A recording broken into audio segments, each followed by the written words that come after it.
반갑습니다. 감사합니다. 제가 잠시 기도하고 또 시작을 하도록 하겠습니다. 아버지 하나님 감사합니다. 아버지 하나님 사랑합니다. 우리를 사랑하셔서 귀하신 독생자 예수님을 허락해 주시고 예수님의 보배 피로 씻겨주시고 자녀로 살게 해주셔서 참으로 감사합니다. 아버지 하나님 이 귀한 자리 허락하셔서 감사합니다. 이 시간 부족한 종이 아버지 하나님 앞에 섰습니다. 하나님께서 허락하신 귀한 은혜들이 성령 하나님의 역사하신 은혜가 또 하나님의 뜻 가운데 드러나기를 원합니다. 아멘. 함께하여 주시옵소서. 아멘. 예수님의 이름으로 기도드립니다. 아멘. 네, 제가 이제 저는 이제 그 UBF에서 이제 신앙생활을 시작했어요. 서울대 UBF에서 대학교 1학년 때부터 사실은 이제 입학하기 전부터 이제 인도하심을 받아서 거기서 이제 내비게이터 분들도 몇 분 만났고 또 거기서 이제 편지로 이렇게 막 나름 교제를 하다가 UBF 분이 또 이렇게 UBF는 이제 말씀 교제도 중요하지만 극진한 섬김 그걸로 인한 또 끈끈한 관계가 또 UBF의 강점이었잖아요. 그러니까 하나님이 저한테는 그런 사람도 많이 필요한 걸 아셔가지고 이제 얘기 들으시면 알 거예요. 그런 사람이었구나. 그걸 쓰셔서 저를 UBF에서 30년간 있게 해주시고 그러다가 2018년에 하나님의 놀라운 인도하심으로 또 춘천 한마음교회로 와가지고 이제 지금까지 너무나 기쁜 그런 신앙생활을 하고 있습니다. 정말 너무 감사하고요. 네, 저 이렇게 인도하신 하나님께 너무 감사하고 네. 제목을 이제 오늘 이 간증을 위해서 이제 기도를 계속 하다 보니까 이제 성령 하나님께서 선명하게 해주시는 게 한 가지더라고요. 그러니까 이제 제가 30년간 신앙생활을 잘 한다고 착각하면서 살아왔는데 사실은 하나님에 대한 믿음이 이제 명확하지가 않았더라고요. 그러다 보니까 모든 것이 사실은 뭔가 이렇게 화려하고 외적으로 드러나는 건 있었어도 사실은 보이는 것에 반응하는 그런 삶일 수밖에 없었더라고요. 그런데 하나님께서 부활을 열어주심으로 이제 제 삶이 보이지 않는 하나님이 너무 선명해지니까 보이지 않는 것에 반응하는 삶, 보이는 것이 아니라 보이지 않는 것에 반응하는 삶을 성령 하나님의 인도하심을 받아서 사는 그 기쁨을 알게 해주셨더라고요. 너무 감사하고 그래서 이제 오늘은 이제 결론적으로도 이제 하나님께서 전체 마음에도 확신을 주시는 게 부활을 통해서만 살아계신 하나님이 선명하고 살아계신 하나님이 보이지 않지만 그 인격으로 믿어질 때 자연스럽게 사랑이 나올 수밖에 없구나. 그럴 때 하나님께서 우리 삶 가운데 하나님의 살아계심을 드러내시고 사랑을 드러내시는구나. 이거를 이제 확신하게 됐습니다. 제가 잠깐 이제 과거사 얘기를 좀 하겠습니다. 이게 넘겨주셔도 됩니다. 네. 저건 제 명함이고요. 네. 작아서 안 보이니까. 네. 그 다음 넘겨주시면 됩니다. 네. 그리고 그 다음이요. 이제 예수님 알기 전에는 이제 제가 저는 이제 본 적이 광주시 광주광역시라고 되어 있죠. 광주광역시 각화동 142번지예요. 근데 거기는 가본 적도 없고, 근데 아마도 제가 태어난 곳은 강원도 철원군 그 근남면 6단리 또는 아마 마현리. 제가 이렇게밖에 얘기 드릴 수가 없어요. 왜냐면은 제가 이제 어릴 때 이제 보통 분들하고 좀 다른 것 같아요. 그러니까 제 세대 그 윗세대들은 보통 보면은 그 아버지와의 그 어그러진 관계가 많잖아요. 그렇죠? 아버지한테 눌리거나 맞거나 코피 터지거나 뭐 이런 상처받고 사실 저는 되게 특이하게 또 있을지도 모르죠. 특이하게 어머니로부터 이렇게 상처를 많이 받았어요. 지금으로 말하자면 어머니가 초분노 조절 장애가 있으셨던 거예요. 사실은 보니까 그래요. 지금 생각해 보니까 완전 분노 조절. 그 어머니 체격이 보통 어느 정도 되시냐면 우리 열레누님의 한 1.2배. 네, 체격이 되게 좋으셨고 아버지는 이제 저처럼 빼빼 많으셨는데 아버지가 이제 저기 전라도 벌교에서 좀 패싸움 하시던 분이에요. 벌교에서 좀 아시죠? 네, 여기는 이제 전라도니까 아실 거예요, 그렇죠? 네, 맨날 패싸움하시고 별로 맞지는 않으셨던 것 같아요, 아버지가. 네, 그래서 이제 그러시다가 이제 군대 갔는데 이제 그때만 해도 또 이제 아버지는 이제 둘째니까 형이 있으면 또 대신 군대도 가고 그랬잖아요. 대신 아버지 그 큰아버지 군대도 갔다가 아무래도 그때만 해도 구타가 이제 빈번한 때니까 이제 아버지가 열을 받으셔가지고 하사관을 다르신 거예요. 하사관 다르셔가지고 이제 직업군인 하시다가 저를 강원도 철원군 아마 6단이나 이제 마현리에서 이제 저를 나오신 거죠. 나오셨고 이제 본적에다 이제 올리시고 이렇게 하셨는데 아버지가 이제 노름을 되게 좋아하셨어요. 제 기억으로는 노름을 잘하지도 못하시는데 노름을 좋아하셔가지고 게다가 이제 주먹도 좀 쓰시니까 이 주먹이 보통 집에서도 좀 이렇게 불필요하게 이제 나가기도 하니까 근데 이제 제 어릴 때부터 제 기억이 처음 시작되는 그 어릴 때 기억은 어슴푸리하게 나는 게 뭐냐면 엄마가 나를 제 여동생이 하나 있는데 여동생하고 나를 차별한다는 느낌을 갖게 된 거예요. 어디 갈 때도 좋은 데 갈 때도 여동생만 데리고 가고 그리고 엄마한테 잘못하면 죽는 거예요. 이게 그런데 이제 저도 이제 이걸 몰랐는데 예전에 이제 그 간증하다가 이제 어떤 자매님한테 얘기 들었는데 본인이 남편이 그렇게 싫으니까 남자애가 그렇게 미웠다는 거죠, 남편처럼. 그러니까 제가 조금 이해를 하게 됐어요. 그러니까 이제 제가 이제 초등학교 3학년 때 아주 역사적인 사건이 있었죠. 역사적인 사건. 정말 이거는 드라마에나 나올 법한 사건. 제가 이제 그 맞은편 집에 사는 이제 1살 어린 애한테 어린 동생한테 제가 심한 욕도 아니고 제가 좀 착하잖아요. 심한 욕도 아니고 야 이 새끼야 이렇게 했는데 얘가 울어버린 거예요. 그게 엄마 귀에 들어갔어요. 심한 욕이구만. 심했구나. 몰랐어요. 내 중심적이어가지고 그냥 이제 엄마가 이제 뚜껑이 열린 거예요 또. 그러니까 이제 저는 이제 잡히면 죽는다. 그래가지고 우리 집 앞에 6단 1, 2, 1이 그 사이에 이제 개울이 있어가지고 일단 개울로 피했죠. 아니나 다를까 엄마가 저기에서 그냥 황소같이 씩씩거리면서 달려오는 거예요. 그러니까 저를 그냥 그대로 그냥 그 개울물에 밀어놓고 거기서 한동안 계속 때리시는 거예요. 분을 못 참으셔가지고 그 다리 위에서는 이제 동네 사람들이 막 지켜보고 있었지만 아무도 제 못 말린다. 아무도 제 못 말린다. 솔직히 조금 과장해서 얘기하면 우리 열린님 인상이 우리 엄마랑 좀 비슷해요. 차이점은 빛이 나고 엄마는 어두웠고. 근데 이제 그때 저도 뭐 아무 생각 없었죠. 그냥 한참 맞고 이제 엄마가 가셨는데 그건 뭐냐면 집으로 오라는 사인이거든요. 집에 갔는데 엄마가 이제 마루에서 그냥 이 분을 못 이겨가지고 막 이렇게 뭐 옷을 찢으면서 그냥 숨이 넘어가가지고 빨리 들어오라고.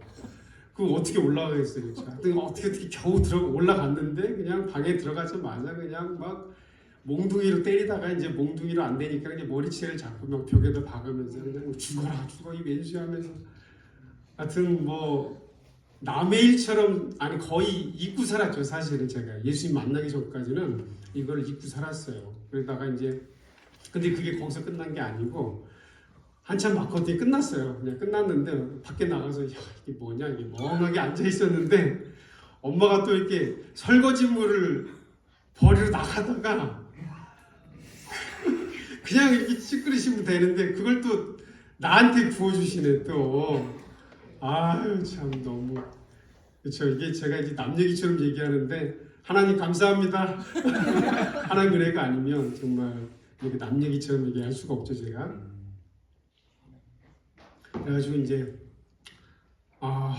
거기서 이제 뭐 나는 뭔가 근데 그래도 그것도 하나님 은혜겠죠. 그렇죠? 제가 죽고 싶다는 생각은 안 했어요. 다만 이제 엄마에 대해서 이제 무정함으로 이게 나타난 거죠.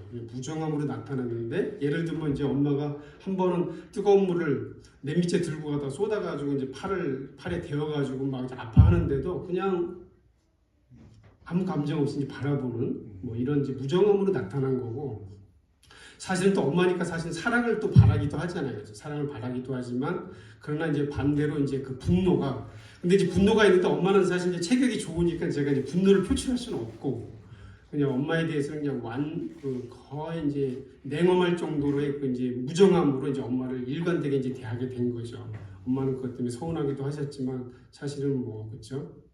근데 이제 이게 이제 어디에서 주로 나타나냐면 학교에서 이제 애들이나 또 집에 여동생이 하나 있는데 여동생에 대해서 이게 나타나는 거예요. 친하게 지내다가도 한번 이게 뚜껑이 열리면 저도 괴물이 되는 거예요. 그냥 괴물이. 한번 제가 기억나는 게 4학년 때 이렇게 친한 친구하고 놀다가 장난으로 이렇게 맞을 수도 있는데 그것 때문에 이제 열을 받아가지고 순간 이제 헐크가 돼가지고 그냥 그때만 해도 난로가 있고 뭐 부지깽이 이런 거 있으니까 부지깽이 잡아가지고 그냥 막 진짜로 때려 죽이려고 그런 분노가 이제 처음에는 저도 스스로 놀랐지만 이게 이제 중학교 고등학교 되면서 제가 이제 그나마 또 지금 와서 이제 느끼는 건 뭐냐면 이게 사실은 엄마에 대한 분노였구나. 이게 엄마에 대한 분노를 내가 이렇게 뚜껑이 열릴 때마다 나를 기분 나쁘게 하는 사람들을 향해서 이렇게 쏟아낸 거였구나. 이거를 이제 알게 되더라고요.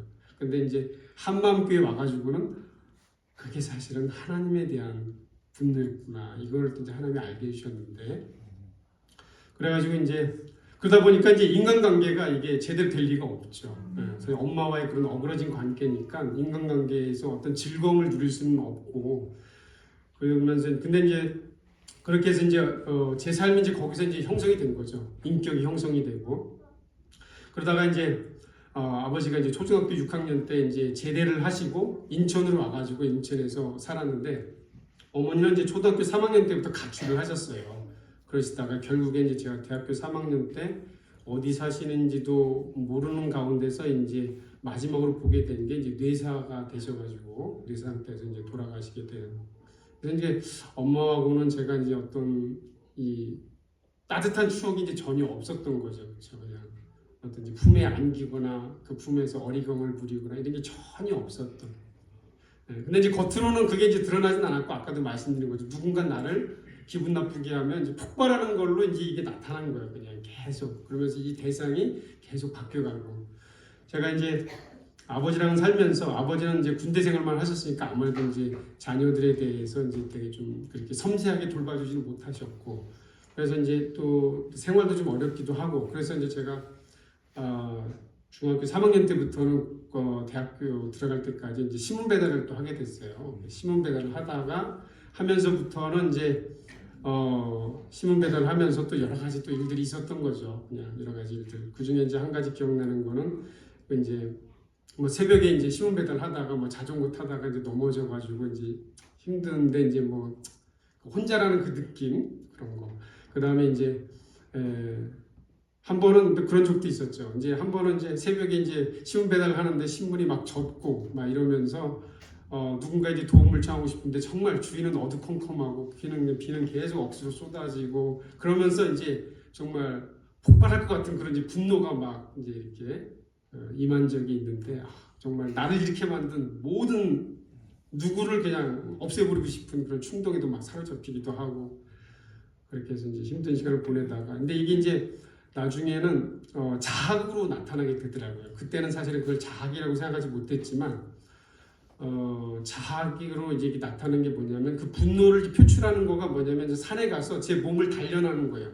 누군가에 대한 그 분노가 있기 때문에 그 사람을 뭐 증오하고 그 사람을 이제 그 분노를 쏟아내는 마음 가운데서 그냥 몸을 이제 단련하면서 이렇게 운동도 하고 막 나무도 막 나무도 이제 후려치고 막 이렇게 하면서 너무 이렇게 이제 몸이 상하게 돼가지고 그때 이제 무릎이 너무 상해가지고 걷기도 힘들 정도로 너무 아파가지고 그럴 정도로 그래도 그것이 이제 왜 그런지를 몰랐죠. 근데 지금 와서 보면 제 안에 쌓여있던 그 해결되지 않는 분노 때문에 제 자신을 이제 저도 모르는 사이에 이렇게 학대하게 되고 자학하게 되는 이런 가운데 있었는데 고등학교 3학년이 되었는데 이제 몸이 아프고 그러니까 이제 그러면서 제가 이제 또 뭐에 잡히게 되었냐면 인생의 허무와 무의미에 이제 잡히게 되더라고요. 순서가 또 그렇게 가더라고요. 인생의 무의미와 허무에 잡히게 되면서 어차피 죽을 텐데 뭐 이렇게 아둥바둥 되면서 살까.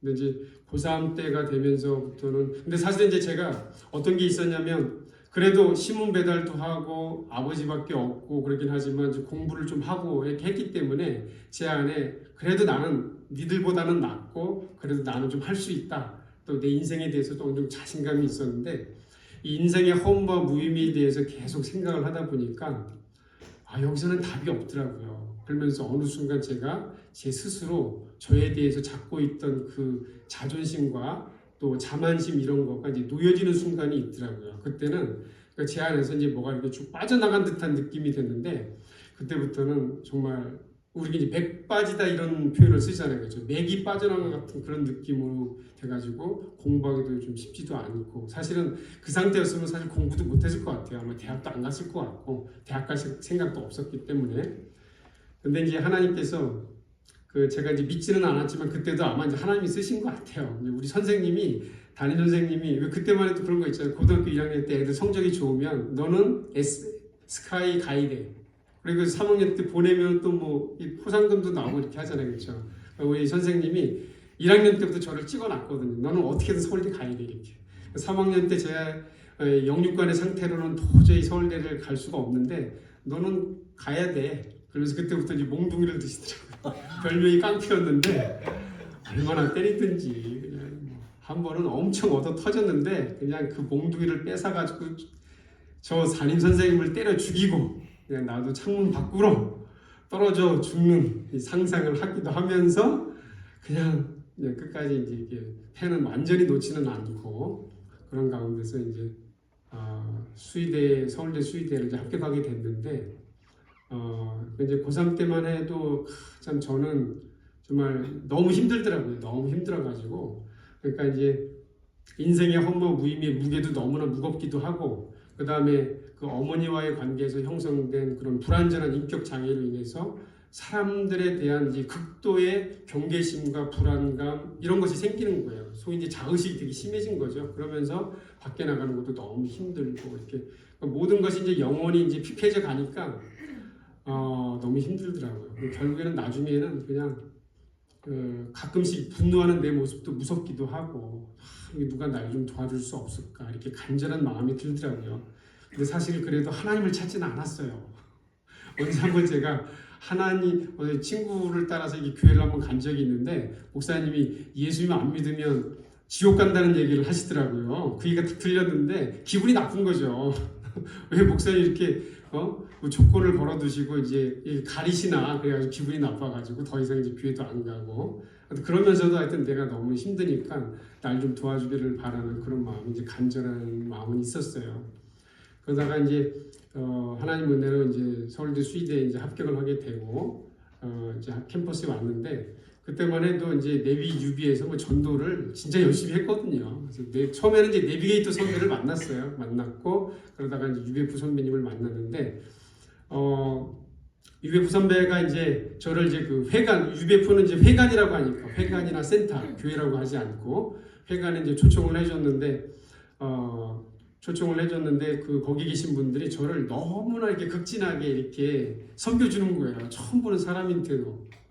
제가 그동안 이제 그런 걸 어디서 이제 받아본 적이 없으니까 너무나 좋더라고요. 그러니까 이제 제가 집이 이제 인천이었는데 그때만 해도 회관이 이제 종로가에 있었거든요. 서울 종로가. 전철 타고도 한 2시간 되는 거리인데 그 2시간 되는 거리를 이렇게 전철 타고 오라는 대로 다 쫓아다니면서 이렇게 아마 이제 그분들 눈에는 제가 되게 소망스러웠겠죠. 어떻게 이런 양이 다 있냐. 양치기 하다 보니까 이런 양들도 있구나. 이렇게 막 오라는 대로 다 오고 회관에 나오자마자 뭐 여름 수양에 가을 수양에 겨울 수양에 오라는 대로 다 가고 그러니까 얼마나 이뻐 죽겠어요. 그렇죠? 그러니까 뭐 갈 때마다 먹는 것도 맛있는 거 많이 사주고 생일 때마다 막 챙겨주시고 너무나 이제 감사하게 이렇게 지내게 됐죠. 그러다가 이제 하나님께서 UBF는 이제 성경 공부를 매년 1학기 때는 이제 신약 말씀 한 권, 그 다음에 2학기 때는 이제 구약 말씀을 이제 공부하게 되는데 제가 이제 창세기 1장 1절 말씀을 이제 들었는데 하나님께서 이 말씀을 저에게 먼저 처음으로 이제 열어주시더라고요. 저는 이제 사람에 대해서 되게 좀 신기하다는 생각을 하고 있었어요. 왜냐면은 언젠가 제가 막 씻고서 이제 거울을 봤는데 눈동자 안에 제 모습이 비추더라고요. 저는 이게 되게 어색하기도 하고, 야, 이게 사람이라는 게 도대체 어떤 존재지? 내 눈동자에 내가 비치네? 그러니까 이 눈이라는 것이 우리가 눈을 이렇게 어떤 이제 문학적으로 또 이제 관습적으로 얘기할 때는 그런 의미를 갖지 않을 수도 있는데 이거를 우리 해박 교수님도 계시지만 아마 좀 이해가 되실 것 같아요. 해박 교수님도 계시지만 눈을 그냥 물리적으로 이렇게 보니까 눈이라는 게 좀 신기한 거예요. 어떻게 내가 내 눈에 비치지? 도대체 나는 어떤 존재일까? 되게 신기하다. 이제 이런 생각을 했었는데 하나님께서 이제 그거를 창세기 1장 1절 말씀으로 저에게 답을 해주시더라고요. 하나님이 살아계시는구나. 신문배달하다가 이제 그거를 하나님께서 그냥 형광등 켜지듯이 갑자기 확 밝혀주셨는데 하나님이 살아계시는구나. 나를 지으신 하나님이 살아계시는구나. 이거를 이제 먼저 하나님 열어주셨는데 너무 감사했죠. 그냥 알 수 없는 평안이 이제 제 안에 이제 임하더라고요. 하나님이 나를 지으신 거네. 지으신 거네. 그 다음에 이제 이 하나님께서 나와 언제 하나 함께 하신다는 이제 그 마음의 확신이 드니까 제가 그때만 해도 이제 그 뭐죠? 사람 납치해가지고 이렇게 뭐 새우잡이배 타기하고 뭐 이런 게 있었거든요. 인신매매. 근데 그때 이제 그 하나님이 나와 함께 하신다는 그 믿음이 생기니까 나는 이제 인신매매범을 만나도 나는 상관없어. 괜찮아. 이제 하나님 계시니까 나는 상관없어. 이제 이런 이제 마음에 그럴 정도 좀 평강이 임하고 이 하나님을 이제 더 깊이 알고 싶은 마음이 들어서 이제 그때부터 성령의 인도하심이었죠. 그렇죠? 성령의 인도하심으로 이렇게 여러 가지 말씀들을 이제 틈만 나면 가서 이제 보게 되고 이제 이런 일을 누리게 됐는데 그러면서 일단 삶이 이제 한 번도 변화가 됐어요. 그 다음에 이제 하나님께서 이제 대학교 3학년이 되니까 저를 이제 십자가 앞으로 이제 인도를 해주시는 거죠. 근데 이제 거기서 보면은 이제 UBF에서도 우리 한마음에서처럼 이렇게 간증을 써요. 간증. 그리고 이제 저희는 이제 소위 입교하게 되면 여름 수행회를 준비하면서 50페이지 인생 간증을 쓰거든요. 이렇게 태어날 때부터 지금까지 이렇게 쭉 써요. 그래서 그거를 한 3페이지 정도 줄여가지고 이제 수양회 때 발표를 하거든요. 그때 처음 저도 지금 제가 들었던 이 어릴 때 이 아픈 기억을 저도 처음 제 앞에 이제 목도하게 된 거였어요. 사실은 완전히 잊고 있다가 그렇게 했는데 그때 이제 저를 도우시는 분이 제 얘기를 딱 듣더니 이제 뭐 눈물도 흘리시고 많이 아파하시고 그러면서 울수정제가 예수님 만나려면 회개해야 된다고 하는 거예요. 회개. 나보고 회개하라고 하더라고요. 근데 그걸 딱 들으면서 제가 이제 마음에 반발심이 생기는 거죠. 속으로. 겉으로는 이제 착하니까 이제 그렇게 표현을 못하고 아니 나는 상처받은 희생자인데 어떻게 내가 회개를 해야 되지? 말이 안 된다. 이제 회개 쉽지가 않았죠. 그래서 이제 반발심도 많이 들고 사실은 더 진도가 더 이상 나가지 못했는데 하나님께서 또 은혜로 제 마음에 깨우침을 또 주시더라고요. 그게 뭐냐면 하나님 앞에서 너를 봐라. 하나님 앞에서 내 앞에서는 네나 네 엄마나 똑같다. 어떻게 보면 네가 더하다. 왜냐면 제가 착하니까 행동으로나 말로 표현한 적은 없어도 이미 제 마음 안에서는 엄마를 죽여도 수십 번을 죽였으니까 엄마뿐만 아니라 그로 인해서 시작해서 여러 사람들을 마음에서 해치면서 살아왔기 때문에 하나님 앞에서 네가 엄마랑 별 차이도 없다. 그래서 이제 제가 조금 이제 회개를 할 수가 있었죠. 그러면서 이제 수양에 가서 이제 그 간증 3페이지로 줄인 거를 이제 발표를 하고 나서 하나님께서 처음 이제 죄사함의 기쁨을 이제 저에게 좀 채워주셨어요. 그때 이제 늘 사람들이 여러분들이 이제 하나님 만나고 나서 나누는 그 간증 있잖아요. 그죠? 세상이 아름다워 보이고 모든 사람이 다 사랑스러워 보이고 그냥 그렇죠? 그런 기쁨이 이제 제 안에 임한 거죠. 그냥 다시 태어난 것 같고 그냥 새들이 지저귀는 거는 이제 나한테 사랑을 고백하는 것 같고 뭐 이런 이제 기쁨의 날들이 있으면서 제가 이제 본격적으로 이제 신앙생활이 시작이 된 거죠. 이제 신앙생활은 저에게 있어서는 정말 이런 나를 구원해 주신 그 주님의 사랑, 그 주님의 사랑을 증거하는 증거하는 삶이 이제 제 신앙의 목적이라 이제 믿으면서 날마다 제가 한 게 이제 뭐냐면 십자가 찬송가를 부르면서 제게 주신 그 죄사함의 은혜를 늘 새롭게 새기고 그 은혜를 덧입어 가지고 이렇게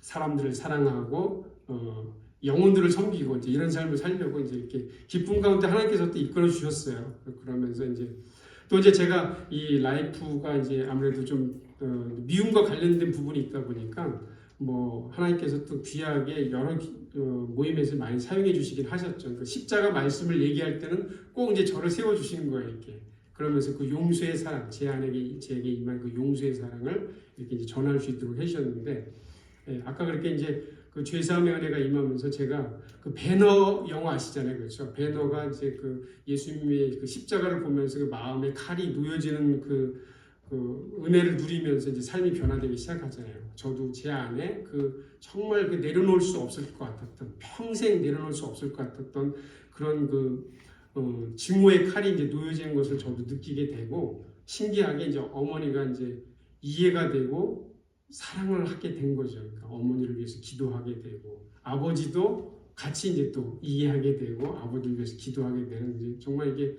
하나님의 은혜로밖에 설명이 안 되는 그런 이제 놀라운 역사가 이제 일어나게 된 거죠. 그러다 보니까 하나님께서 그 간증으로 저를 이제 여러 번 세워주시고, 또 십자가의 사랑을 전하는 도구로 저를 이제 많이 사용해 주셨어요. 그러면서 이제 영혼들을 만나면 늘 이제 간증을 나누고, 그렇게 하면서 대학교 시절 동안 이제 하나님 은혜로 그냥 행복한 삶을 살았죠. 그냥 천국의 삶을 맛보게 됐어요. 그러면서 하나님의 은혜로 최돌숙 자매님을 또 최을숙, 최돌숙, 그래도 같이 이름부터 또 어울리죠? 네, 각각은 좀 특이하긴 하지만 최돌숙 자매님을 또 하나님께서 이제 저에게 배필로 붙여주셔가지고 또 믿음의 가정도 이루게 해주시고, 그 다음에 이제 아들 셋도 저에게 허락해 주시고, 그래서 허락해 주시고, 그 다음에 이제 제가 늦게 이제 대학원을 들어가게 됐어요. 늦게 결혼을 이제 28살 때 하고, 그 다음에 29살 때부터 다시 대학원을 뒤늦게 들어왔어요. 들어와가지고 대학원 이제 뭐 석박 통합까지 한 다음에 또 하나님의 은혜로 2008년에 전북대학교에 이제 임용이 돼가지고 2008년부터 이제 교수 생활을 이제 시작을 하게 됐죠. 근데 이제 하나님께서 뭐 저에게 참 많은 축복을 주셨어요. 그러니까 이 학문적으로도 저는 이제 진단을 하고 있는데, 진단을 하면 그 우리나라는 이제 수의학이 이렇게 본격적으로 발전한 게 사실 얼마 안 되거든요. 그런 가운데서 하나님께서 저에게 특별한 기회를 주셔가지고 진단을 하면서 여러 수의사들에게 이제 도움을 주는 그런 수의사로 이제 저를 많이 사용해 주셨고, 축복을 많이 주셨어요. 그리고 대학원 기간 동안에 그 논문을 쓰려고 할 때 참 쉽지가 않았는데, 하나님께서 이제 뭐 할 수 있거든이 무슨 말이냐, 뭐 믿는 자에게는 능치 못할 일 없느니라, 뭐 이런 말씀도 주시면서 믿음으로 하도록 도전하고 뭐 이렇게 해주셨는데, 근데 이제 제가 교수가 되고 이렇게 삶이 이제 안정적이 되면서 점점 이제 또 이제 삶이 좀 이제 무거워지기 시작을 하는 거예요.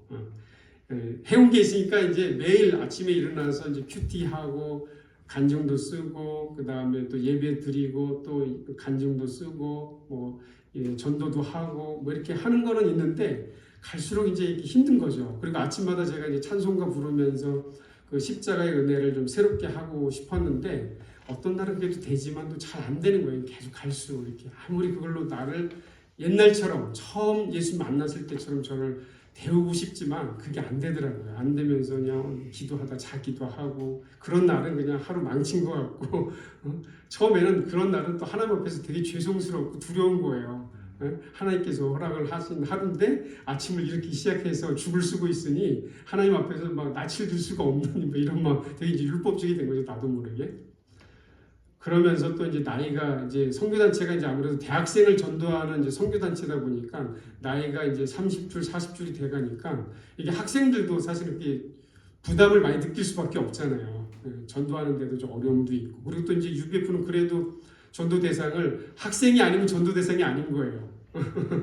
가족들이나 나이 드신 분들은 알아서 하는 거고, 공식적인 영혼들은 학생이거든요. 근데 이제 학생은 점점 시기도 어려운, 이제 전도하기도 어려운데, 그런 데서 오는 한계, 또 그다음에 나이가 드니까 자꾸 이제 뭐 모임 안에서 역할도 없고 그러다 보니까 그런 데 대한 이제 불만의 제한이 이제 막 쌓여가는 거예요. 이렇게 쌓여가면서 모임에 대한 이제 비판도 많이 하게 되고, 그러면서 이제 어느새 제가 모르게 저도 모르게 이제 뭐 야당 같이 돼가지고 뭐 틈만 뭐 이제 모임만 기회만 되면 이제 모임을 비판하는 이제 이렇게 돼버리고, 그래서 좀 많이들 이제 부담스러워들 하게 됐죠, 그냥. 그리고 이제 와이프의 관계도 저는 제가 좀 감성이 좀 있긴 하거든요. 이과긴 해도 꽃을 좋아하고 시를 좋아하고. 그런데 우리 와이프는 돌쑥이잖아요. 돌쑥. 돌쑥. 네. 아, 우리 와이프 그리고 또 B형이에요. B형. 네. B형 다 그런 건 아니지만 우리 돌쑥 자매님이 되게 감성이 하나님 감성을 별로 안 주신 것 같아요. 그런 거 있잖아요. 뭐 이제 결혼해서 그런지 모르지만 꽃을 사다 주면 돈 아까워. 뭐 이런 거 있잖아요. 나는 여기 길을 가다가도 꽃이 피고 그러면 막 앉아서 사진도 찍고, 야 이거 하나님 주신 거 봐라. 그래도 돌쑥이는 그냥 지나가고. 그리고 이제 제가 쟤는 그래도 이제 아들 셋이거든요. 아들 셋이니까 얼마나 힘들겠어요, 그렇죠? 근데 이 여자들은 이제 말로 풀어대잖아요. 그래서 제가 그래도 우리 돌쑥 씨를 생각해가지고 전주에 이제 전북대 수의다가 전주 있다가 익산으로 옮겼는데 전주 있을 때도 꼭 2, 3일에 한 번씩 갔어요. 그 다음에 익산으로 이사 오고 난 다음에는 매일 KTX 타고 출퇴근을 했거든요. 그 이유가 뭐냐면 남자애들 사실 어렵잖아요. 그렇죠? 엄마로서 이해하기가 되게 어렵기 때문에 저는 가서 얘기 들어주려고 그 깊은 마음을 갖거든요. 이걸 못 알아주는 거예요, 그냥. 이게 얼마나 그 사랑의 표현인데, 집에 가도 어떤 날은 별로 다들 바쁜 거죠, 그냥. 와이프는 와이프대로. 이제 물론 이제 자매님들이 멀티태스킹을 하니까 설거지하면서도 뭐 왔어 뭐 이렇게 하잖아요. 근데 나는 이제 그게 성이 안 차는 거지. 우리 애들은 또 남자애들 좀 조용하잖아요, 그렇죠? 조용하고 이렇게. 그러니까 이제 오직 나를 맞아주는 건 뭐냐면 집에 가면 고양이가 알아보고 이렇게 오는 거예요, 이렇게. 근데 또 고양이들은 어떠냐면 개처럼 와서 안기는 게 아니고 고양이는 그죠? 왔다가 아닌 척도 돌아가거든요. 그게 이제 고양이의 또 특징인데, 그러니까 어떤 날은 진짜 제가 너무 마음이 상해가지고 서울 갔다가 다시 내려온 적도 있고 그래요, 그냥. 거기다가 이제 지금 이제 장모님 모시고 살지만 예전에 장모님 가끔씩 왔다 갔다 했거든요. 근데 이제 장모님이 한마디 하는 것도 마음이 상해가지고 또 그냥 말없이 새벽에 내려오기도 하고 막. 그러니까 이제 가정에서 그렇게 뭔가 이제 여러 면에서 불통이. 그 다음에 이제 제 마음을 또 많이 힘들게 했던 건 뭐냐면 아무래도 제가 이제 전공이 이제 미움, 증오, 분노 이런 거니까 예수님 만나긴 했어도 아시잖아요, 그렇죠? 가끔씩 이제 열리는 거죠. 그러면 이제 애들한테 또 미안하잖아요. 또 미안하니까 미안하다. 근데 우리 애들은 다 A, B형, B형이어가지고 그랬어? 그걸로 끝인 거예요. 근데 나는 그게 아니거든요. 이게 이제 나이가 들수록 이것도 좀 사그러들어야 되는데 나이가 들어도 가끔씩 한 번씩 나오면은 제 마음이 너무나 무너지는 거예요, 그냥. 그런 거. 모임에서의 그런 여러 가지 불만이나 불만족, 개인적으로도 왜 이렇게 옛날에는 그렇게 뜨거웠는데 이게 갈수록 십자가 찬송을 하고 뭘 해도 이게 되지도 않고. 그래도 배운 거는 말씀 묵상하고 투쟁을 하라고 보통 얘기하거든요. 우리도 투쟁, 영적 투쟁을 좀 해라. 그래서 기도하고 말씀 보고 묵상하고 뭐 이런 거만 했는데 그것도 잘 안 되고, 그 다음에 이제 와이프와의 관계도 그렇고, 그 다음에 이제 뭐 영혼들을 도우면서도 저희는 이제 로마서 1장에 믿음으로 순종케 하나니 이 말씀이 순종해가지고 어떤 역사 있을 때마다 이제 참여하지 않으려고 하면 밤새 그냥 설득을 해가지고 믿음을 심어서 순종시키는 게 이제 사명이라고 생각했거든요. 근데 그렇게 해도 안 되는 사람들이 있는 거 안 되죠, 그렇죠? 그냥 그때는 이제 성령의 인도하심도 이제 인지를 못할 때였으니까 그냥. 그 다음에 이제 제일 저희 마음을 이제 무겁게 했던 건 뭐냐, 가끔씩 말씀 강사가 되는데 말씀들 다 잘 알잖아요. 거의 뭐 이제 사복음서는 뭐 그냥 누가 메시지 전한다 그러면은 어디서부터 어디다 그러면 다 알잖아요. 아니까 이제 앉아서 이제 저기서는 어떻게 전개가 돼야 되는데 좀 아쉽네 저거. 묵상을 좀 못한 거 아닐까? 막 이런 식의 말씀을 전혀 못 받는 건데 저 자신도 강사가 되면은 이거를 이제 말씀의 은혜를 덧입어가지고 그 은혜를 이제 전달하는 게 아니고 이걸 어떻게 하면 새롭게 표현할 수 있는가, 이거가 너무 마음이 부담이 되는 거예요. 왜냐면 하도 많이 들으니까 여러 사람을 통해서. 그러니까 이제 이거를 어떻게든 새롭게 풀어야 되는데 그런 게 너무 부담스러워가지고 이제 말씀 강사 되는 것도 너무 싫고 막 여러 가지로 막 눌리고 안 되고 그냥 힘들고. 그 다음에 이제 제가 하나님 은혜로 이제 뭐 수의사들을 이제 가르쳐주는 이제 수의사 역할을 하게 됐는데 수의사들 강의는 주로 밤에 있어요. 낮에 안 하고. 그러다 보니까 하나님 은혜로 뭐 전국을 돌아다니면서 광주도 몇 번 왔는데 돌아다니면서 강의를 하다 보니까 또 이제 몸이 또 지치는 거예요. 그냥 지치고. 그래가지고 2017년에는 이제는 더 이상 안 되겠다. 이제는 뭔가를 정리하든지. 그래가지고 이제 그때 선택한 게 그냥 부랴부랴 미국의 안식년으로 가자. 안 되겠다. 나를 위해서라도. 그래서 2017년 미국에 가가지고 좀 쉬게 됐죠. 몸은 좀 쉬었어요. 몸은 좀 쉬었지만 그렇죠. 쉬어도 쉬는 게 아닌 거죠. 그렇죠. 마음이 사실 영적으로 뭔가 뚫리는 게 있어야 되는데 늘 해온 거는 그냥 말씀 보고 기도하는 건데 그걸로는 이게 안 되고 또 그때만 해도 느낌 감정이 또 중요하다 보니까 또 성령의 인도하심이라는 것도 전혀 무지하고 그러니까 이제 전혀 안 되고 그래도 어쨌거나 몸은 편하니까 영주권이라도 좀 얻으려고 이제 이렇게 알아보면서 뭔가 하나씩 준비도 했어요. 안 하던 영어 공부도 해서 뭐 GRE, 토플 뭐 이런 것도 공부하고 그 좀 되는 것 같았어요. 근데 이것도 이제 하나님께서 틀으시더라고요. 이것도 틀으시더라고요. 그래가지고 결국은 그냥 그때 이제 이 문제를 해결하려고 그냥 밤새워서 안 하던 밤샘 기도도 하고 그냥 그 지역에 있는 주 의원을 찾아가면서 도와준다고 얘기 들어가지고 또 가가지고 막 하소연도 하고 하는데도 결국은 안 됐어요. 안 돼가지고 그냥 어쩔 수 없이 그냥 그 사지로 끌려가는 양처럼 이제 한국으로 이제 다시 돌아오게 됐죠. 그래서 이게 어떻게 살아야 되나 이제 모임에 다시 마음을 들이기는 너무 힘들 것 같고 근데 UBF에서는 이제 저는 이제 UBF에서 신앙생활했기 때문에 또 어떤 생각이 있었으면 내가 절대 나는 다른 데 가서 적응할 수가 없다. 적응할 수가 없다. 왜냐면 또 내 생각에는 다른 데는 말씀이 없으니까 갈 수도 없다. 뭐 이런 생각도 있었어요. 그런데 이제 그 우연한 기회에 그 저희 둘째 처제를 통해서 둘째 처제는 이제 일찍부터 한마음교회를 알았어요. 지역교회를 다니긴 하지만 둘째 처제를 통해서 이제 한마음교회를 소개받게 된 거예요. 그 이유는 뭐냐면 제가 아는 선교사님의 아들이 이제 조현병이 있어가지고 그래도 걔를 좀 도울 방법을 같이 찾자고 하다가 한마음교회를 이제 소개를 받게 된 거예요.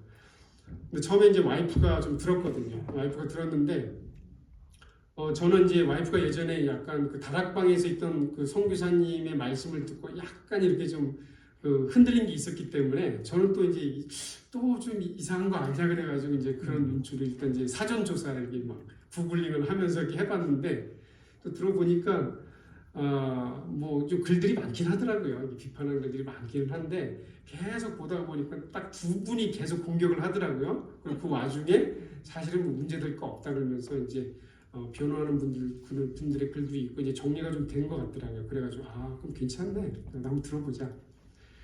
그래가지고 이제 그 전북 부활 부흥성회 안디옥교에서 2016년에 하셨던 그 간증을 그 목사님 말씀을 듣게 됐는데 아무래도 이제 많이 지치고 갈급한 상태에 있어서 그랬던 거 이제 하나님께서 일강 말씀을 듣는데 그때부터 제 눈을 활짝 열어주시더라고요. 부활이구나, 부활이구나. 사실 저는 부활이 되게 부담스러웠거든요. 부활 찬송 부르는 게 정말 부담스러웠어요. 왜냐하면은 그 아시잖아요. 그죠? 십자가 중심으로 이렇게 막 하다 보니까 신앙생활이라는 게 어느새 어떤 성령님을 의지하고 뭐 이런 게 아니고 내 의지로 이렇게 하는 신앙생활이다 보니까 거기에 완전히 대인 상태에서 부활? 부담스러운 거예요. 내 의지를 어떻게 내가 부활까지 감당하나 십자가 하나도 감당을 못해가지고 이렇게 뭐 힘들어하고 있는데 내가 어떻게 부활까지 감당을 하나 그래가지고 부활 찬송 진짜 부담스러웠거든요. 근데 하나님께서 그 일강 말씀을 듣는데 그냥 듣자마자 제 마음에 열어주시더라고요. 부활이구나. 내가 부활을 안 믿었구나. 부활을 안다고 했지 믿은 게 아니었구나. 이걸 이제 하나님께서 깨닫게 해주시고 그러면서 이제 하나님께서 그때 주셨던 말씀이 그 로마서 10장 9절 말씀. 믿음으로 시인하고 또 하나님께서 그를 죽은 자 가운데 살리신 것을 내마 믿으면 구원을 얻으리라. 이 말씀을 저한테 이제 들려주시더라고요. 이 말씀을 통해서 하나님 앞에서 하나님을 주로 모시지 않는 것이 사실은 죄구나. 이거를 이제 저한테 알게 해주시더라고요. 그러면서 이제 은혜를 주신 게 뭐냐면 내가 와이프에 대해서 자녀들에 대해서 그 관계에서 내가 힘들었던 게 다른 게 아니고 내가 주인이 되려고 했기 때문에 그런 거였구나. 이거를 이제 하나님께서 알게 해주시고 회개하게 해주시더라고요. 그러면서 와이프도 아이들도 주님께 맡기는 믿음이 되니까 제 안에 이제 평안과 자유함이 또 이렇게 임하더라고요. 감사하고 애들이 뭐 공부를 잘하든 못하든 뭐 영적으로 뭐 깨어났든 무지하든 간에 그냥 감사하게 되더라고요. 그래서 맡기게 되고 그러면서 이제 한마음교회를 이제 언제 옮기게 되나 이제 와이프랑 같이 고민을 하게 되는 거죠. 근데 이제 한 번은 이제 우리 막내가 선교회 가서 이제 예배드리다가 거기 목사님한테 계획도 없이 우리 막내가 이제 초등학생 한 4학년 때쯤 됐는데 막내가 이제 목사님한테 우리 한마음교회로 갈 거라고 이게 또 얘기를 해줬네요 또. 그래가지고 또 그때가 이제 6월 6일이 그 주일이었으니까 이제 6월 며칠 날 이제 애가 이렇게 또 얘기해 준 거예요. 그래가지고 아이고 이게 또 하나님 뜻인가 보다. 그래가지고 또 목사님한테 이제 글을 써가지고 저희는 이제 그동안 좀 심려도 많이 끼쳐드리고 은혜도 많이 받았는데 이제 저희가 한마음교회로 가야 될 것 같습니다. 근데 이제 이렇게 옮기는 과정은 좀 수월할 수 있었던 게 와이프가 예전에 아까 그 다락병에서 나오신 그 송교사님 말씀 들은 게 있었잖아요. 그것 때문에 이미 우리 가정이 좀 찍혔어요. 요주의 대상. 얘네들하고 이제 교류 금지 보이지 않게 그런 게 사실 있었거든요. 그러니까 이제 편하게 또 한마음교회 오게 됐죠. 처음 한마음교회 와가지고 받은 인상은 찬양을 너무 이렇게 찬양시에 너무 은혜롭더라고요. 이렇게 전 연령대가 모여가지고 옛날 노래, 최근 노래 알지도 못할 그 한마음 노래를 이렇게 열심히 부르는데 너무 그게 이제 은혜가 되더라고요. 그러면서 그때부터 이제 한마음교회를 다니게 됐고 하나님 은혜는 거기 그 부목사님이 좀 챙겨주셨어요. 또 이제 유비에 있었다고 유비에 있었다고 챙겨주셔가지고 한동안은 이제 그 목사님 작교회에서 이제 같이 교제를 좀 하게 됐거든요. 자, 하나님께서 이제 처음 열어주신 은혜는 그때 이제 저는 이제 이유를 몰랐죠. 그때 목사님이 이제 두 번째 이제 죽음의 고비를 넘기시고 이제 막 회복이 되시던 때에 오시면서 요한일서 말씀 이제 미워하면 어둠 가운데 있다 이 말씀을 계속 해주시면 이제 사랑의 말씀을 하실 때 스바냐서 3장 17절 말씀도 한번 들려주셨거든요. 그가 너로 인하여 기쁨을 이기지 못하여 하시며 잠잠히 사랑하시며 너로 인하여 기뻐하며 즐거워하리로다 이 말씀을 주셨는데 하나님께서 이 말씀으로 저한테 이제 고백을 듣기 원하시더라고요. 그래서 이제 감사를 드리긴 했는데, 그래서 이제 제가 그 목사님 작교에서 예배 끝나고 같이 이제 간증을 나누는데, 그때 이제 하나님께서 저한테 또 깨우쳐 주시는 한 가지 은혜가 있더라고요. 그게 뭐냐면, 이게 제 어릴 때 얘기를 하다가 하나님께서 내가 하나님과의 사이에서 해결하지 않은 원망이 숨어 있었구나. 이거를 이제 하나님께서 알게 해주시더라고요. 그때 이제 하나님께서 제게 아까 말씀드린 것처럼 사람들을 향한 그 분노와 원망, 엄마를 향한 분노와 원망이 사실은 하나님을 대한 거였구나. 이거를 하나님께서 알게 해주시더라고요. 그러니까 내가 그렇게 엄마한테 얻어 터질 때 하나님은 뭐 하셨는가. 이런 마음이 사실은 제 안에 계속 있었던 거예요. 그것이 이제 30년 유비에서 이제 신앙생활하는 동안에도 그게 이제 응어리로 남아 있으니까 아무리 그 하나님 사랑에 대한 말씀, 그 지으신 모든 것을 보시니 보시기 좋았더라, 하나님이 세상을 사랑하사 이런 말씀 들어도 사실은 내 마음 중심이 변할 수가 없었던 거였더라고요. 제 안에 그 원망의 하나님께 대한 원망이 커다란 바위처럼 이제 있었기 때문에 제가 하나님과는 관계를 사실은 맺을 수가 없었던 사람이었더라고요. 근데 하나님께서 그 원망을 회개하도록 이렇게 도와주시더라고요. 그렇게 되면서 회개를 하고 나니까 이제 하나님께서 제 마음에 확신을 주시더라고요. 이제야 내가 비로소 하나님과 화목하게 되었구나. 이런 확신을 하나님께서 주시더라고요. 그러면서 이제 하나님께서 한마음교회로 옮긴 그 1년에서 1년 반 동안에 제 안에 그동안 못 누렸던 말씀들을 이렇게 풍성하게 누리도록 하나씩 도와주셨어요. 그러니까 이제 그 중에 이제 하나가 뭐냐면 우선 이제 제가 부활이 이렇게 믿어지면서 그 모든 말씀이 그대로 믿어지는 은혜를 누리게 됐거든요. 그러면서 하나님께서 제 안에 깊이 새겨주신 말씀이 요한복음 14장 말씀 중에서 내가 아버지께 구하였으니 그가 너에게 보혜사를 주사 너희와 영원토록 함께 있게 하시리니 이 말씀을 제 안에 깊이 새겨주셨어요. 보혜사 하나님께서 나랑 영원히 함께 하시는구나. 이분이 나의 주님이시구나. 이 고백을 해주시면서 그때 이제 김국현 목사님이 성령 하나님께 굴복되는 간증을 이제 여러 번 영상을 통해서 들려주셨는데 제 안에도 그런 이제 굴복과 회개의 역사를 이루어 주시더라고요. 그러면서 이 하나님께 나를 맡기고 나아가면 되는 거구나. 영혼을 섬길 때도 그렇고 가족들에 대해서도 그렇고 모든 하나님의 일에 있어서 내가 그냥 이분께 맡기고 인도하심을 따라가면 되는 거구나. 이분이 늘 함께 계시는데 이분께 매 순간 내가 관심 갖지 않고 귀 기울이지 않고 그 세미한 음성에 귀 기울이지 않고 내 마음 내 뜻대로 눈에 보이는 대로 행동하는 게 이게 얼마나 이분의 마음을 슬프시게 하고 안타깝게 하는 거야. 이걸 이제 알게 해주시더라고요. 그러면서 이 성령 하나님 가만히 생각해 보니까 구원받는 것도 요한복음 16장 9절에 믿지 않는 죄를 깨우쳐 주심으로 구원받는 거고, 그 다음에 신앙이 성장하는 것도 보니까 이렇게 막 헤매다가 성령께서 깨우쳐 주시면서 회개하고 한 단계 성장하고 이런 거더라고요. 그러고 보니까 내가 영적으로 할 수 있는 건 아무것도 없는 거였는데 내가 이 얼마나 성령 하나님의 인도하심과 역사하심을 이렇게 인정하지 못하고 정말 무지와 혼미 가운데 지녔던가, 그리고 스스로 이제 무거운 짐을 지면서 얼마나 힘들어했는가, 이거를 하나님께서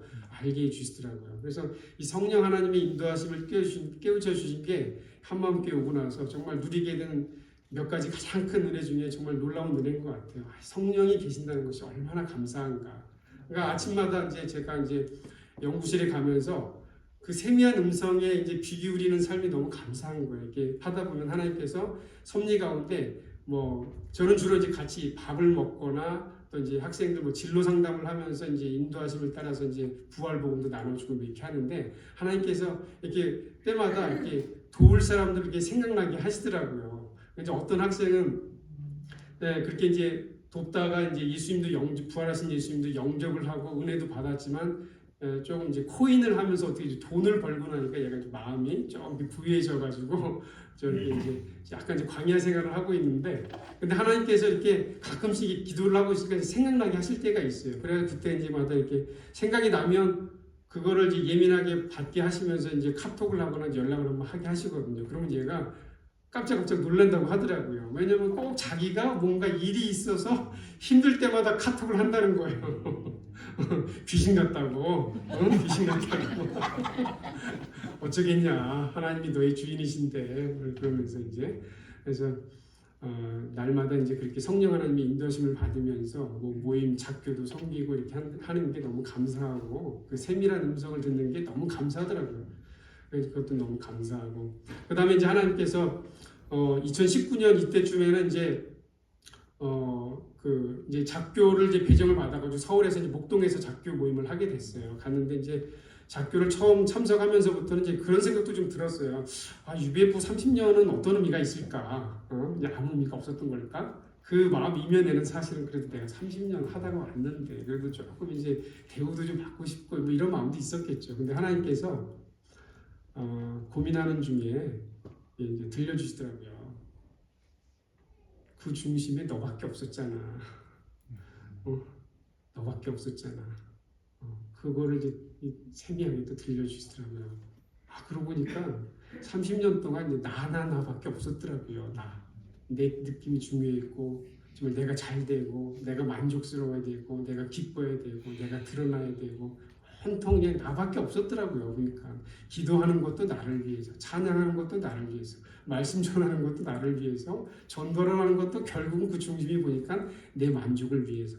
또 저 같은 경우는 그 어릴 때 그 배경을 봤을 때는 저 같은 이렇게 상처받은 사람들은 자기에 대한 그 병적인 애착이 또 있잖아요. 그렇죠? 남을 못 믿기 때문에 나에 대해서 집착하는 게 있거든요. 그러다 보니 그게 사실 하나님께 대해서도 이런 게 있었던 거예요. 인격적인 관계가 없었다 보니까 하나님께서 그거를 이제 회개케 하시고, 또 한동안 이제 많이 도와주신 건 뭐냐면, 예수님을 내 마음에 영접을 했는데 내가 얼마나 오랫동안 이분을 소위 이제 우리가 그림자 취급한다고 하잖아요. 그렇죠? 그림자 취급하면서 이분을 내가 무시하고 나나하면서 살았는가, 이거를 정말 많이 회개하도록 이렇게 도와주시더라고요. 그래서 내가 얼마나 이렇게 이분을 무시하고 살았는가, 그러면서 이분에 대해서 내가 인격적인 반응을 하지 않고 사랑하지 않는 것이 얼마나 큰 죄악인가, 정말 믿지 않는 게 죄구나, 믿지 않는 게 죄라는 것을 계속해서 이제 마음에 새기도록 이렇게 도와주시더라고요. 그러면서 이제 하나님께 대한 관계에 이제 다시 이제 조금씩 눈을 뜨게 해주시고, 그러면서 이제 코로나가 되면서 하나님께서 이제 와이프도 이제 도와주신 거예요. 우리 와이프가 이름이 이제 아까 뭐였죠? 돌수. 네. 이 돌자가 돌돌자예요. 돌돌자. 네. 돌돌자인데 중국에서는 돌자를 돌석자 3개를 쓰는데 우리나라는 돌석자에다 밑에다 제 이름 가운데 새 을자를 써요. 이 새는 이제 나누는 새가 아니고 이 황하강의 구비쳐 흐르는 그 강줄기 모양을 따서 이제 새 을자인데 그 돌석자에다 새 을자 제 이름이 있어요. 이제 항상 이제 모시고 다녔는데 3년은 같이 잘 다니는 줄 알았어요. 근데 보니까 언제부턴가 이제 그 종교 전쟁이 시작이 되는 거잖아요. 추천에 가서 은혜 받고 나면은 운전하고 오면서 아주 미묘하게 그 한마디가 이제 마음을 막 휘젓는 거예요. 그러면서 이제 개판하고 집에 오면은 이제 다 반납하고 그런 상태가 이제 한동안 계속 됐었죠. 그래가지고 야 이거 쉽지가 않다. 근데 이제 심지어는 이제 와이프가 어떤 일이 있었냐면 우리 이제 교회 방송실에 그 이제 김도영 형제라고 있는데 결혼식을 할 때가 있었는데 춘천에 이제 결혼식을 하니까 춘천에 같이 이제 예배들 그 결혼식 참석자 이제 같이 가게 됐는데 사실 이제 와이프는 대판하려고 이제 준비하면서 가고 있었던 거예요. 저는 그걸 모르고 춘천도 가네 이제 와이프랑 그래서 이제 했는데 와이프가 조용한 데 좀 가자고 하더라고요. 거기서 그냥 막 쏟아내는데 그냥 아니 그렇게 좋으면 한마음이 그렇게 좋으면 한마음 자기하고 살아 막 이런 말도 막 하는 거예요. 본인 입장에서는 너무 이렇게 분노가 쌓이는 거죠. 그러니까 아직 이제 와이프가 부활이 열리지가 않으니까. 그래서 제가 사실 어떻게 했냐면 이제 와이프도 부활이 열린 줄로 착각을 하고 자주 이제 훈계하듯이 뭐라 하냐면 아니 집중해야지 집중. 제가 한마음 와서 배운 게 부활이 열리고 나니까 이제 초점이잖아요, 그렇죠? 나에 대한 초점, 상황에 대한 초점에서 부활하신 예수님께 초점 맞추라. 이거가 이제 저도 실제가 돼가지고 그냥 이제 저는 또 반복을 또 좋아하거든요. 그냥 예수만 보면 되지. 뭔 말씀 우리 와이프는 또 지식력이 강해가지고 늘 성경 보고 책도 읽고 막 이렇게 하거든요. 그러니까 제가 그때마다 훈계를 했는데 이게 막 쌓여 있었던 거죠. 그러니까 저는 이제 눈치 없게 그것도 모르고 가가지고 이제 하여튼 엄청 대박 싸웠어요. 대박 싸웠는데 며칠 지나서 주일날 이제 예배 드리고 그때만 해도 이제 코로나가 돼가지고 집에서 예배 드리고 이제 같이 이제 관악산에 이제 등산을 했는데 갑자기 와이프가 은혜 받은 걸 나눈다고 하면서 훌쩍거리는 거예요. 그래서 아니 이게 뭐냐? 웬 조하냐? 자세히 들어보니까 이제 하나님께서 그 마음에 좀 은혜를 주셨더라고요. 이제 여러 가지 이제 또 스토리가 있긴 하지만 하나님께서 한 가지 이제 알려주셨더라고요. 내 만족을 위해서 살아왔구나. 이걸 하나님께서 먼저 알려주시더라고요. 그때가 21년 한 20년 5월 30일인가 그래요. 그때 하나님께서 그걸 열어주신 거예요. 그러면서 이제 와이프가 조금씩 저랑 비슷한 말을 하더라고요. 이제 저랑 비슷한 용어를 쓰고 그 다음에 이제 한마음 찬송을 들고 그러면서 야 신기하다. 그리고 나서 이제 1년 있다가 코로나 때 이제 한창 코로나 때 이제 목사님께서 이제 예배를 안 하시다 갑자기 이제 예배하시면서 그때가 이제 신랑 신부 맞이 예수님이 이제 사도행전 1장에서 올라가신 그대로 오신다고 그랬잖아요. 재림신앙이 다른 거 아니다. 다시 오실 주님을 신부처럼 기다리는 거다. 이 말씀을 하시면서 이제 사랑의 말씀이 그때 막 선포가 됐거든요. 그러니까 신앙생활이 사랑이 전부가 아니면 아무것도 아니다. 이제 이런 말씀을 주셨는데 하나님께서 그때 이제 와이프 마음에 이제 부활을 통해서 하나님의 사랑을 확증을 시켜주시더라고요. 그러면서 와이프가 완전히 이제 한마음 교인이 돼버린 거예요. 그러면서 와이프가 갑자기 그냥 눈에서 막 하트 뿅뿅이 막 날아오고 원래 너무 어색할 정도로 애교가 막 생기는 거예요. 그냥 이렇게 간지러울 정도로 막 이렇게.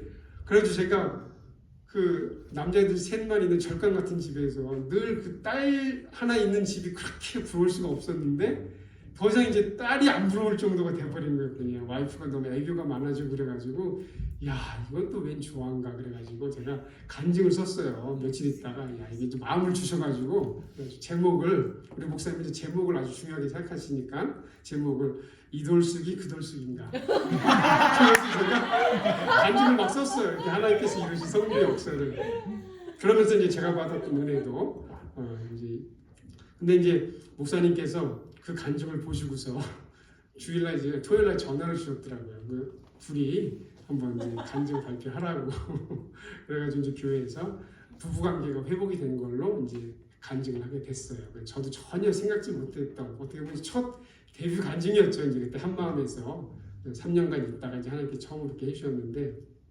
그래서 이제 와이프와의 관계가 그때 이제 극적인 이제 전환이 된 거죠. 그래서 이제 와이프의 관계가 회복이 되고 와이프랑 같은 방향으로.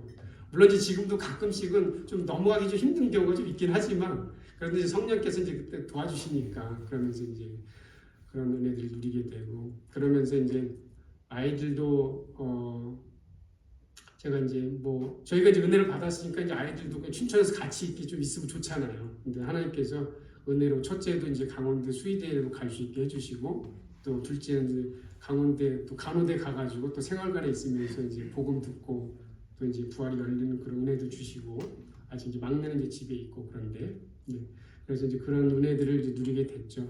그래서 지금 와서는 정말 감사한 게 정말 요즘도 이제 목사님이 그 사랑, 관계 이거를 계속 강조해 주시잖아요. 그래서 저는 사실 코로나 때 하나님께서 그 신랑 신부 말씀으로 사랑 얘기하시고 부부관계 도와주시고 할 때 이제 목사님은 천국 가셔도 된다 이렇게 생각했어요. 개인적으로는 이 정도까지 우리를 도와주셨는데 더 해줄 게 있을까 싶었거든요. 근데 목사님이 2022년에 갑자기 코로나가 걸리셔가지고 솔직히 좀 의아했어요. 도대체 어떤 점을 우리에게 도와주시려고 또 목사님을 이렇게 죽음의 고비를 넘게 하실까 그런 생각이 있었는데 목사님이 이제 태어나시고 나서부터 계속 하신 말씀이 뭐냐면 십자가에서 죽으시고 부활하셨는데 이 큰 구원을 어찌 등한시 여기느냐 이 말씀을 계속 하셨거든요. 그러면서 요즘 와서는 그 구원파적인 신앙 하시면서 그 동기를 이제 짚어주시잖아요. 그렇죠? 예수님을 영접한 동기가 사랑이냐 사랑해서 같이 함께 하려고 영접한 거냐 아니면은 정말 구원을 받기 위해서 영접한 거냐 이 말씀을 통해서 하나님께서 제 마음도 다시 한번 이제 돌아보도록 도와주시더라고요. 돌아보니까 저도 마찬가지였던 거예요. 저도 정말 예수님을 순수하게 사랑해서 예수님과 함께 살려고 영접했던 게 아니더라고요. 저도 보니까 마음 중심은 오로지 제가 당면한 문제 그것이 뭐 영적인 걸 수도 있기도 하지만 오로지 그냥 내 문제 해결이 늘 제 관심사였던 것 같아요. 오늘 하나님께서 세미한 음성으로 저한테도 이렇게 물어봐 주시더라고요. 네 정말 나를 보고 싶냐 이런 말씀을 물어봐 주시고 정말 나는 네가 구하는 것의 중심에 내가 있었던 적이 얼마나 되느냐 그러니까 이런 질문들을 또 저한테 이렇게 또 물어주시더라고요. 그러면서 이제 저도 역시 사랑해서 함께 하려고 구원받은 게 아니고 저도 구원을 영접한 게 아니고 구원을 위해서 영접했구나 이런 걸 이제 고백을 하게 하시면서 회개하도록 이제 도와주시더라고요. 그러면서 이 좀 전에 불렀던 이 찬송 그렇죠? 사랑을 위하여 너무 감사하더라고요. 정말 저는 이 찬송 1000번을 불러도 부족하지 않은 찬송이라 이렇게 생각을 해요. 정말 가사가 너무 구구절절이 저는 천국 가서도 하나님께 이 찬송을 좀 불러드리고 싶더라고요. 우리 사랑하기에 우리 죄 위하여 죽으시고 부활하신 예수님 나는 믿는 영원토록 예수님과 함께하리라. 하루에도 저도 여러 번 들어요. 정말 이 찬송가하고 이어서 부활 찬송 부르면 찬송은 이 두 개면 끝나는 것 같아요. 그냥 그러니까 제가 이제 한번 와서 감사한 것 중에 하나는 뭐냐면 이 감정 느낌 아무래도 이제 이 감정 느낌이 우리 영향을 사실 많이 받잖아요, 그렇죠? 기분도 상하고 우울하기도 하고 그렇지만 하나님께서 이제 계속 도와준 것 중에 하나는 그분이 죽고 부활하셨는데 그분 앞에서 어떻게 내가 내 감정 느낌, 내 상황을 주장할 수 있는가? 그분 앞에서는 나를 위해서 죽으시고 부활하신 그분 앞에서 그리고 독생자를 내어주시니까 아버지의 사랑 앞에서는 내가 할 게 없구나. 그냥 영원토록 내가 찬양하고 감사하고 이런 거밖에 할 게 없구나. 이런 믿음을 주셔가지고 그냥 와이프가 힘들 때 또는 뭐 제가 제 스스로 눌릴 때도 그냥 계속 이 찬송을 따라 부르는 거예요. 그냥 이렇게 따라 부르다 보면 하나님께서 마음을 또 이렇게 돌이키게 도와주시고 사랑과 은혜로 채워주시고 그래서 이제 집에 가면 또 학교 있을 때도 계속 틀어놔요. 계속 그러면서 이제 나를 위하여 죽으시고 부활하신 예수님 하다 보면 또 이제 마음이 또 이제 새롭게 다시 또 회복이 되고 또 이제 하나님께 또 감사하게 되고 하나님 또 사랑한다 고백하게 되고 그래서 이제 지금까지 이렇게 지내고 있는데 정말 너무 감사합니다. 그러니까 저한테 하나님께서 부활로 주신 찬송은 2개, 2개 그리고 부활하신 예수님과 성령 하나님 이거면 충분하구나. 그러니까 옛날에 제가 뭐 선교단체 있을 때 착각을 했었잖아요. 다른데 뭐가 없어가지고 못 간다 이렇게 착각을 했었는데 근데 완전 착각이었던 거예요. 예수님 부활하셨고 성령 하나님 계시니까 어디든 갈 수 있는 거고 인도하심을 받으면 되는 거니까 그거면 다 됐는데 그걸 몰라가지고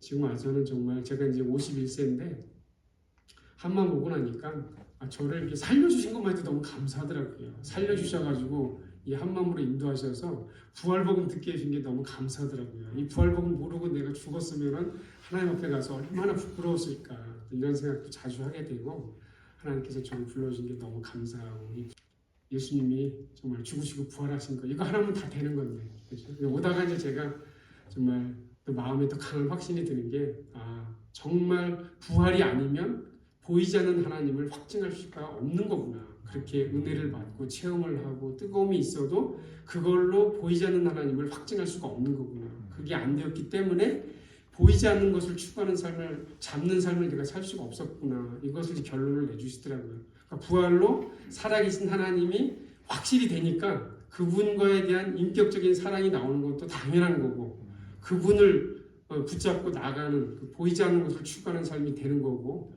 이것에 대한 이제 확신을 주시더라고요. 결국은 부활로 보이지 않는 하나님을 확증하는 것. 이게 정말 복음이구나. 그래서 하나님께서 우리에게 정말 이 귀한 선물을 주신 게 너무 감사하고요. 네, 그리고 또 이렇게 광주까지 와가지고 여러 선생님들과 함께 너무 존경스럽습니다. 하나님께서 너무 귀하게 정말 대학교는 뭐 중고등학교에 비하면 천국이죠, 사실은. 그렇죠? 아까 이 선생님 보니까 중학교 2학년 담임을 하고 계시다고 하는데, 네, 하나님께서 또 귀하게 쓰신 줄 믿습니다. 저도 이제 앞으로 이제 하나님께서 인도하시는 대로 여러 선생님들과 함께 기도하면서 또 하나님 인도하시는 대로 또 부활 복음을 전하는 사명에 사랑으로 이렇게 귀하게 쓰임 받는 또 도형제가 되기를 기도합니다. 감사합니다.